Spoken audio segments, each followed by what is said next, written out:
Let's take a look back on the latest round of the 2024 Formula One Championship, the Japanese Grand Prix at the Suzuka circuit, specifically at Charles Leclerc's first stint in his Ferrari SF-24 car on medium tires, which was excellent. The Pirelli tires lasted without any issues for 25 laps. The Monegasque driver set his best time, namely a 1:37.480 on lap 20 of the Japanese Grand Prix, and was the only driver on the grid who improved his times towards the end of the run. After completing 11 laps on the Pirelli yellow striped tires and having just cleared Oscar Piastri, the Ferrari man started matching Max Verstappen's lap times.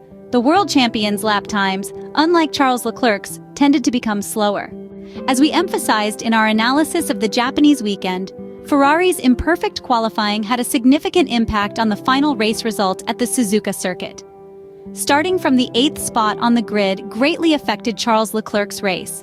In the first 11 laps, stuck behind Oscar Piastri's McLaren MCL38, the driver from Monaco lost about 1.5 seconds per lap compared to Max Verstappen, averaging about 6 to 7 tenths slower per lap than his Spanish teammate, who was also hindered by the lower performance of Lando Norris's McLaren MCL38.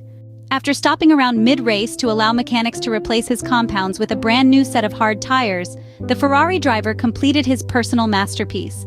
Aboard car number 16, Charles Leclerc put together 29 laps in this second and final stint, experiencing a negative degradation of minus 0.036 seconds per lap. Essentially, on every lap, the Ferrari driver was consistently able to improve his lap times. He progressed from a time attack of 1:36.090 to the last lap of the 2024 Japanese Grand Prix, stopping the clock at 1:35.044. We can therefore assert, without error, that Charles Leclerc's tire management was truly masterful. Using telemetric graphs, we can confirm through the data what has just been stated. Let us observe the following image that compares lap 29 of the red car, one of the first laps on white tires, with lap 51, one of the last.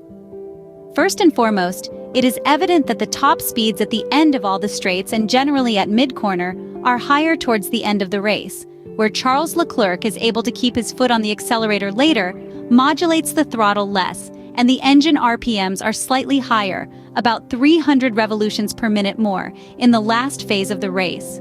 The significant difference is particularly noticeable in the first sector. In the early laps on white tires, at turn 1 Charles Leclerc performs lift and coast to minimize tire wear, and in the subsequent snake section, consisting of 6 high-speed corners in quick succession, he modulates the throttle more, thus overheating the tires less. The brake management is also slightly different, as the braking input occurs slightly earlier, while the release from the brake pedal is more or less always at the same point. This can be particularly noted in turns 13 and 14. In addition to Charles Leclerc, let's also focus on his Maranello teammates' race at the Suzuka circuit. The Spanish driver undoubtedly had an easier time, as on Saturday he was able to maximize the performance in the qualifying session by starting from the 4th position on the grid. Carlos Sainz's race is also noteworthy, as in the third and final stint, driving in clean air, apart from overtaking his Ferrari teammate, he maintained an average pace and tire degradation very similar to that of the very solid Red Bull RB20 of Max Verstappen. Undoubtedly, the Milton Keynes team demonstrated less tire management in the last stint compared to the previous 2 runs, during which they preserved the tires by performing a slight lift through the 130R corner, which with today's cars is taken at full throttle. Summing up this brief analysis, we can draw 2 important conclusions. The first one concerns the excellence of the pace shown by the Italian cars, which, had they maximized the qualifying result, would likely have been able to put much more pressure on the 2 blue racing cars, especially on Sergio Perez, who was once again about 3 to 4 tenths per lap slower than his Red Bull teammate. Another important factor concerns the inherent ability of the SF24 single-seater to keep the Pirelli compounds within the correct operating window, with a high amount of fuel on board. This is undoubtedly a vital aspect in the economy of a Formula One championship that allows the Maranello cars to perform at their best on Sundays. However, as we have said before, the qualifying session plays a very important role, an aspect on which Ferrari, especially with Charles Leclerc, is working diligently to improve. As anticipated in a previous article, the Monegasque driver has spent 3 days in Maranello studying the hysteresis cycle regarding tire activation. According to the information gathered, Ferrari meticulously studied various hypothetical scenarios, with the clear goal of arriving at the 5.451-kilometer Shanghai International Circuit next week, with the most suitable warm-up strategy prepared in the best way possible in order to fully capitalize on the qualities of the car in terms of race pace with a better qualifying result. Charles Leclerc feels ready and, most importantly, believes he has understood how to improve the activation of the compounds, which on the SF-24 has not always seemed straightforward in this start of the 2024 Formula One season. Returning to China after a 5-year absence will not be easy for anyone, especially considering that the new generation of wing cars have never raced at the Shanghai International Circuit, which means that the data available for teams to prepare for the Chinese Grand Prix is rather limited. For this reason, the extra work done in hypothetical scenarios by the Monegasque driver will be even more valuable for the Maranello technicians.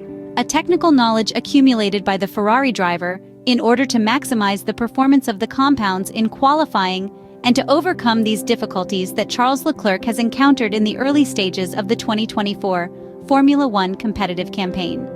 This measure is useful to align with his Ferrari teammate, who at the moment seems more efficient in using the Pirelli compounds with less fuel on board.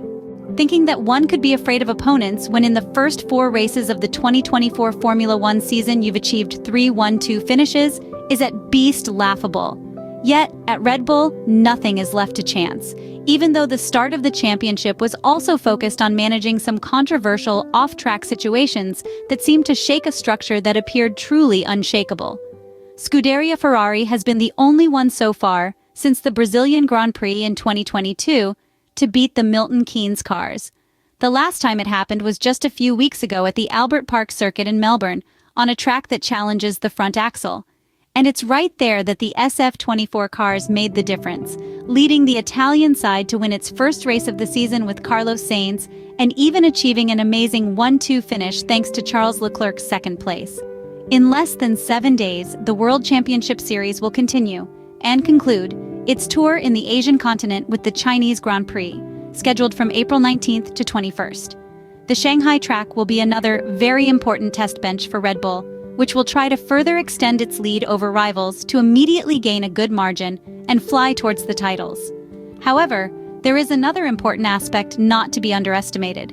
In 2023, Ferrari was perhaps the best team in preparing sprint weekends, those that differ from the usual ones in terms of race format due to the presence of sprint shootout and sprint race, thanks to excellent basic preparation carried out in the Maranello simulators. The absence of a second free practice session could be another key factor, at least for the sprint set for Saturday. And this Red Bull knows well. It is clearly no coincidence that the name of the Maranello team is finally mentioned by Red Bull as a potential rival for the Chinese Grand Prix. The general feeling is that Scuderia Ferrari could be very strong at the Shanghai International Circuit next week, even without introducing significant updates for the SF-24 single-seater, unlike what Red Bull did with updates dedicated to the cooling of the radiators, which were introduced in the Japanese Grand Prix at the Suzuka circuit.